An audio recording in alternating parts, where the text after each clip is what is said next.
Hey, what's going on, everybody? Welcome back to the channel here at Crypto Nation. Hey, if you're new here, it's totally free. Subscribe and hit the like button for post notifications. And also, hey, if you like to donate to the channel, feel free. PayPal, Cash App is in the description. And also, let me see here. Yeah, and also get the channel membership. I'm going to be posting a new video probably either tonight or early tomorrow morning for the channel members. Some new content. So the title is called Bitcoin to hit 1 million per coin by 2025. That sounds pretty interesting. Um, let's see what they're talking about on this episode. The asset is being heavily accumulated. Not only $1 million Bitcoin, which we all know is going to come eventually, but $1 million Bitcoin in a very, very short amount of time. The global Bitcoin ETF tracker, meaning the institutions buying Bitcoin now, the 39 different global funds, now own over 1,050,000 Bitcoin. And the Bitcoin price is going to $1 million per coin. Right. So I think the key message I'm trying to get across is that the macro environment has fundamentally changed. So let's just take stock of where we are right now with Bitcoin. And then I do want to share with you this clip in full of crypto expert Samson Mow on the Simply Bitcoin podcast doing the math, literally explaining how and when Bitcoin hits 1 million. But right now, today, the daily US Bitcoin ETF inflows in July is just over $1 billion in just the last 3 days. I believe Bitcoin is legitimate. Meaning this is literally Fidelity, their clients, BlackRock, their clients, buying the dip, pushing the price up. If you want to hedge hope, Bitcoin is not an instrument for hope unless you're hopeful you're going to make a lot of money on it. And globally, just looking at Hong Kong, Bitcoin held by Hong Kong Bitcoin ETFs again hits a record high, showing strong accumulation from the Asian markets. And billionaire Mark Cuban, friend of the channel, he's been on Altcoin Daily. If Charles Hoskinson was on Shark Tank, what advice would you give him for the Cardano project? I'd say, where's your revenues? Even he admits, for Bitcoin, you can't align the stars any better for a BTC price acceleration, meaning Mark supports the point of view of Samson Mow. Bitcoin price is going much higher, and it's one thing to read the headlines, but let's go into Mark Cuban's reasoning. This was just put out today, and this was in fact a response to the Democrat versus Republican seemingly war on crypto. This is Mark's opinion on why so many Silicon Valley people are choosing to support President Trump. Now this is his words, not mine. He talks how high the Bitcoin price can go in a second. But Mark Cuban starts out by saying this. Braden has amazed me. He's so strong. Part 1. Here is a contrary opinion on the emergence of Silicon Valley support for former President Trump, which, like all my opinions on here, probably won't be popular. It's a Bitcoin play. Not because the former president is a far stronger proponent of crypto. That's nice, but it doesn't really impact the price of crypto.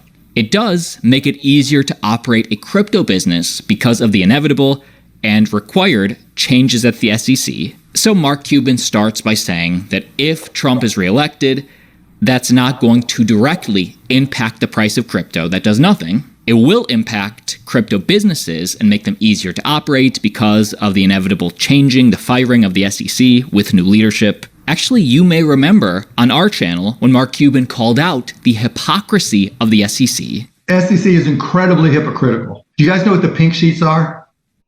Like a car? No, not for a car. Pink sheets are little public equities stocks that don't trade on the big exchanges like the NASDAQ or the New York. Like the penny stocks. Penny stocks, but penny stocks can be different types.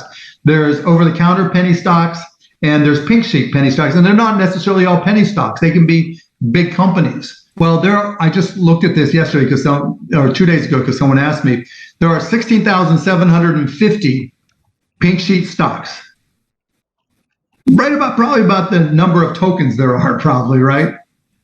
There is no protection for anybody anywhere coming from the SEC, and that already falls under their purview, right? They're supposed to be protecting you. But back to the news today.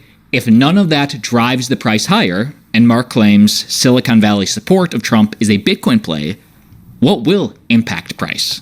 What will drive the price of BTC is lower tax rates and tariffs, which, if history is any guide, and it's not always, will be inflationary, meaning it's the macro conditions that will alter Bitcoin's course to the positive. Now that, combined with the global uncertainty as to the geopolitical role of the USA and the impact to the US dollar as a reserve currency, and you can't align the stars any better for a BTC price acceleration. Mark Cuban admits all signs are pointing to a BTC bull run in 2025 unless the Democrats can pivot to pro-crypto, which I hope they do. I mean, both Republicans and Democrats like Bitcoin. This does not have to be politicized. Crypto is for everybody, although the Republicans are winning with the rhetoric and some of their policies today. But then Mark gets into part two. How high can the price of Bitcoin go?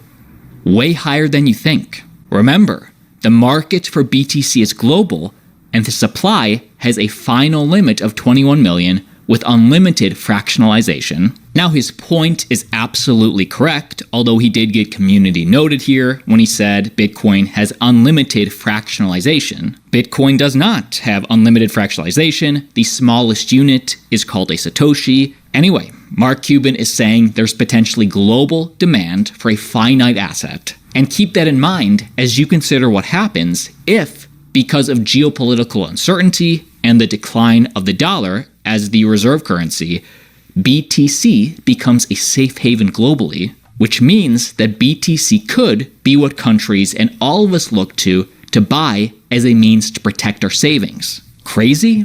It's already happened in countries facing hyperinflation, and if things really go further than what we can imagine today, and I'm not saying they will, just that this is a possibility somewhere. Now I'm hearing rumors that I'm actually hearing rumors that the BRICS nations they're going to come out with a digital currency that's going to be like technological better than the dollar. But that's just what I kind of heard, But let's see what happens, and I can see them doing that as well. Somewhere above zero, if things go bad, if the macro environment gets worse, if hyperinflation, even in the US, gets worse, then BTC becomes exactly what the Maxis envision, a global currency. Right. So I think the key message I'm trying to get across is that the macro environment has fundamentally changed. Do you want to invest but don't know where to start? Check out the Webull app, an easy-to-use trading platform that allows you to And this reasoning is very similar from what we shared with you a few days ago. I believe it is an instrument that you invest in when you're more frightened, though. BlackRock CEO Larry Fink, insanely bullish on buying Bitcoin. It is an instrument when you believe that countries are debasing their currency, debasing their currency by excess deficits, and some countries are. I believe we have countries where you're frightened of your everyday existence and have an opportunity to invest in something that is outside your country's control. And now it all comes down to this. Even though crypto expert Samson Mow said this at the beginning of the year, it's playing out exactly as he predicted. I did some analysis, and other people like Macronaut and BitPain and others have also done the math too.